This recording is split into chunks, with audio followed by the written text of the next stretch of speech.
We are just 3 weeks away from New Year's Day, but we can't say farewell to 2023 without celebrating the best entertainment of the last 12 months. Just say Best of 2023 into your Xfinity voice remote to access our collection of the best TV shows, movies, documentaries, artists, albums, songs, and pop culture moments of the year, hand-selected and curated by our Xfinity editors. You can browse the best shows from each streaming service, including Netflix, Max, Hulu, Peacock, and Prime Video, plus many more. Explore the 50 best new shows of 2023 and check out our picks for the best TV series in 12 different categories. We also have curated rows featuring the best of movies, kids and family, Black experience, sports, news, music, Latino, Asian American, international, and LGBTQ+. But the crown jewel of this collection, however, is our annual 100 Best of Everything Countdown, which is the definitive list of the 100 best TV shows, movies, artists, albums, songs, and pop culture moments of 2023, as selected and ranked by our entire Xfinity editorial team in a very contentious meeting that happens all the way back in October.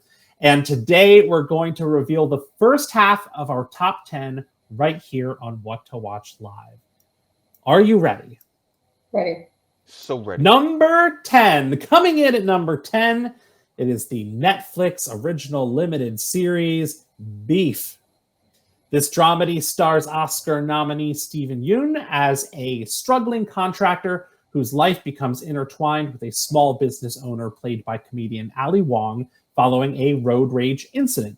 Beef has a 98% fresh rating on Rotten Tomatoes and is nominated for 9 Primetime Emmy Awards, including Best Limited Series and acting noms for Steven Yeun, Ali Wong, Joseph Lee, Young Mazzino, and Maria Bello. Between the 30-minute run times and the absolute frenetic narrative pacing, this is a series that you could absolutely finish in a single night because I did it. So that's number 10. Thoughts and feelings? I want to say at the top of this that Here it comes. I do not watch as much TV, movies, and stuff as my fellow editors. But I use these top 10 listings, the whole 100 listing of Best of Everything, as my opportunity to figure out what I need to watch for that year. Because I don't like bad shows, movies. I don't like bad content. So with that being said, I've heard a lot of great things about Beef, even though, I don't want to have beef with Beef. I've heard only great glowing reviews about Beef, and it will be on my list of things to watch as the year ends. Thank you, Kwam. Nicole? Yeah, it's hard to follow that, but I have not seen this one either. I am a big fan of Steve. And I think this is an A24 production. Yeah, so that alone would draw me in. I think Kwam's right. I think I'm going to follow this list because there are a few things that I've missed throughout the year. And Christmas time is the best time to catch up on things. So, if I know, Nicole, that you're a fan of the Sadfi brothers, this has the kind of pacing of a Sadfi brother movie. Oh, interesting. So, and it blends that drama and comedy in a similar fashion. So if you like that, you will like this. All right, noted. Let us move on to number 9. It is The Bear on Hulu. Another dramedy on the list. The Bear stars Jeremy Allen White as an award-winning fine dining chef who returns home to Chicago to run his family's sandwich shop. Season 1, which premiered in 2022, earned the series a 100% fresh rating on Rotten Tomatoes and 6 Primetime Emmy nominations, including Outstanding Comedy Series and acting noms for Jeremy Allen White, Eben Moss-Backrack, and Ayo Edebiri.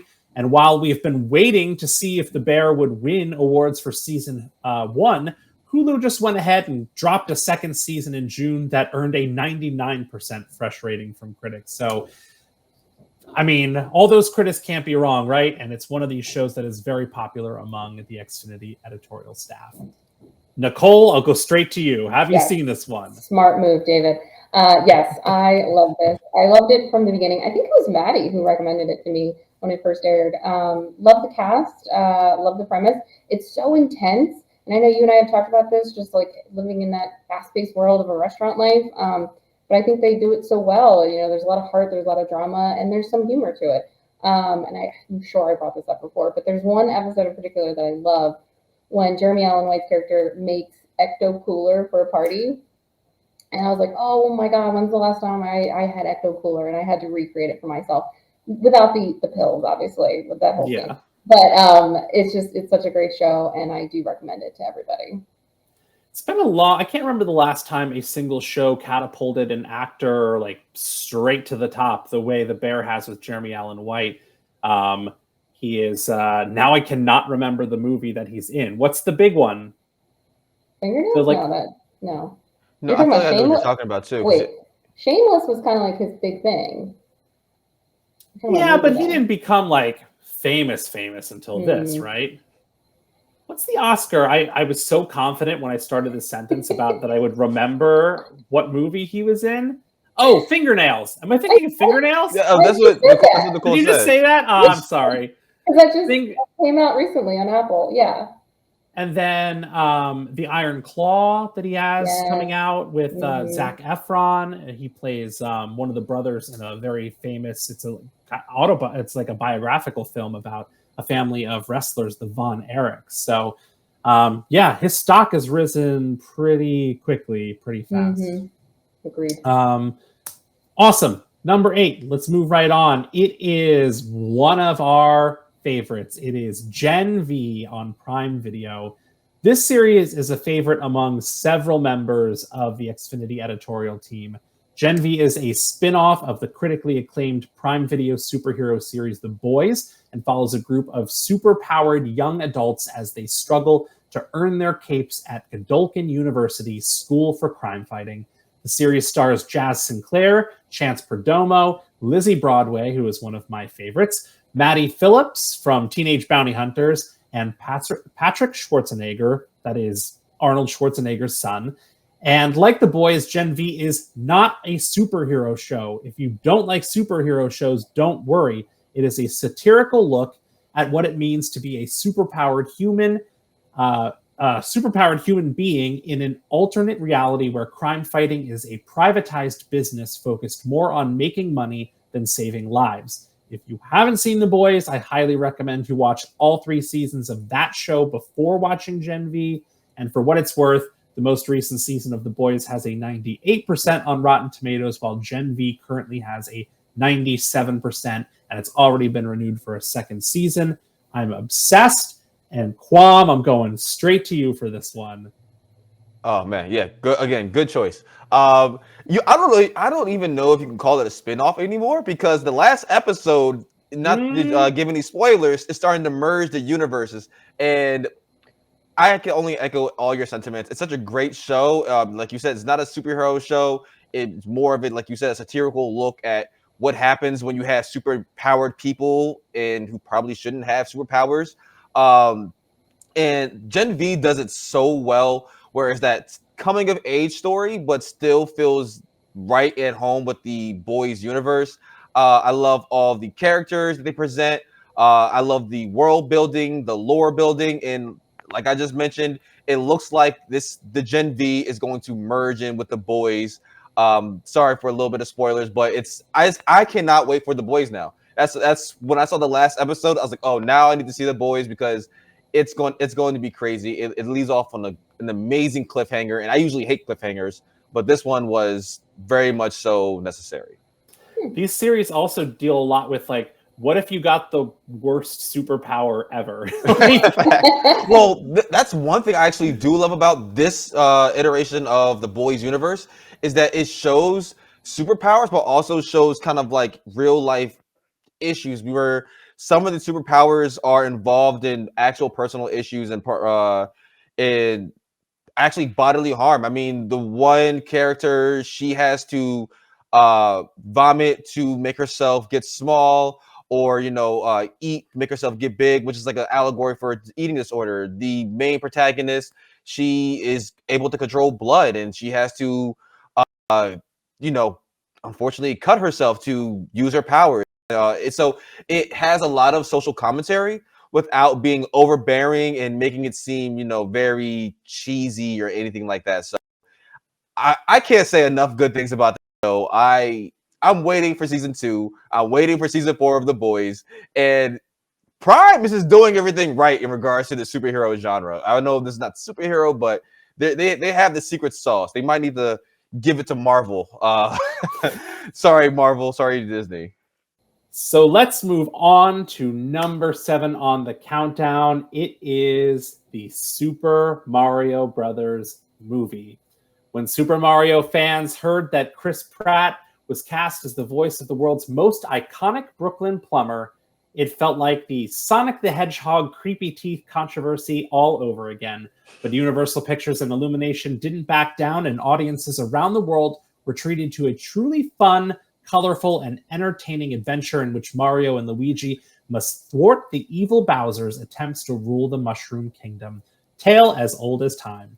The Super Mario Brothers movie also introduced us to the song Peaches, performed by Bowser voice actor Jack Black, which became one of the surprise hits of the summer, at least among children. Lastly, this movie has raked in more than $1.3 billion at the global box office, making it the second highest grossing film of the year behind only one other movie, but I'm not going to tell you which one that is just yet because I'll be spoiling our countdown. Nicole, did you like this movie? Yes, 100%. I was on the Chris Pratt hesitation bandwagon too, but honestly, seeing the movie, there's so many good points. There's so many good scenes, and the other actors are amazing. So he wasn't that bad. I gotta say, he wasn't that bad. But it's such a great heartwarming film, and I did get to go to what is it called, Nintendo Land over in California. Before you get on Bowser's Challenge, they make you sing Peaches. What? Yeah, and it's like one particular person. He got up in front of everyone, and we had to sing Peaches before we got on the ride. I guess it's just a good way for us to kill time until the line moves. But it was such a cute little moment for everyone. What if you don't know the song? Sorry, we don't. One word. David, should you sing it? I mean, peaches, peaches, peaches, peaches, peaches. That's the song. Peaches, peaches. Yeah. Peaches. And he goes, "I love you." Yeah, Jack Black voice. Yeah. Yeah. Mm-hmm. You. I've grew up with Super Mario, love Super Mario. I struggled with the Chris Pratt thing too, but it is well within the spirit of the franchise and the character, and it's just a fun adventure. And I think more than anything else, I'm just really excited that the success of this movie pretty much got a Legend of Zelda live action movie greenlit. So let's go, Zelda. Thank you, Super Mario, for doing that. But it absolutely was one of the biggest movies of the year. Shall we move on? Any other thoughts on Mario or Luigi or Toad? Nope. No. Okay. Number 6, I'm so sorry. It's freebies, Jury Duty. Last week I said I wasn't going to talk about Jury Duty anymore on What to Watch Live, but I promise this is the last time. We should go back. There's got to be a montage of me talking about Jury Duty.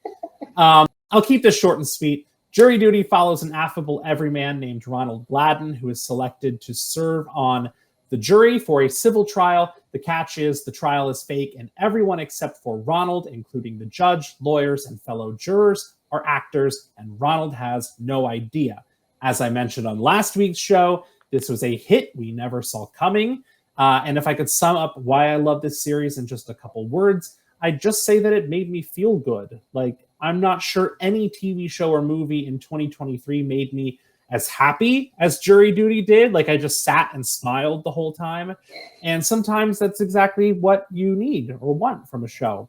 Lastly, I'll mention, as I did last week, that Jury Duty is also nominated for 3 Primetime Emmy Awards, including Outstanding Comedy and Outstanding Supporting Actor for James Marsden, who is the real MVP of the show, playing an exaggerated version of himself. The hardest part of all this is finding new ways to describe this show every single time I have to talk about it. Nicole Kwam, save me. Say something about jury duty. I will say that I've yet to watch this show, but I know that you've brought it up so many times. Our team has brought it up so many times. Like it's almost to the point where I feel like I'm obligated to watch this show just because of how much it's been brought up. And maybe I just like blank out every time y'all talk about it, but because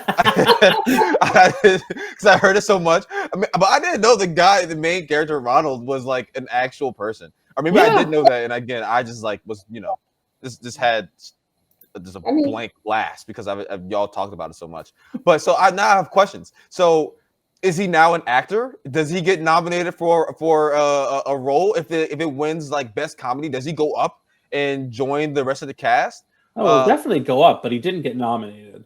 No. Okay, and also it brings so many questions now because it's like. What's Ronald's life now? Who is become a TV star, or does he just go back to like regular life? Like, oh well, that was cool. He was all over red carpets after this because he was so beloved because he's just such a good dude that he was getting invited to premieres and he was on like daytime talk shows and podcasts. Like he really kind of blew up back in April when this series was a big deal. Yeah. I was just going to say that too, David. Like I think he even stayed friends with people from the cast, including James Marsden. They're all over his social media. I mean, he's literally just making his rounds. So I don't think it's the last we'll see of him, but I don't think he's going to be an actor. Oh. Yeah. No, he has some sort of future. I don't know in what. I don't know what. Yeah. I don't even remember what he actually does for a living. No, I couldn't tell you that. I can't remember. I should look that up. Well, that is number 6, and you can tune in next week to What to Watch Live, where we'll reveal the top 5 pieces of entertainment of the entire year. And if you don't want to wait, you can check out the entire 100 Best of Everything countdown. You can zip straight to 5 through 1, and you can also check out our complete Best of 2023 collection right now by saying Best of 2023, or you can also find it by saying What to Watch.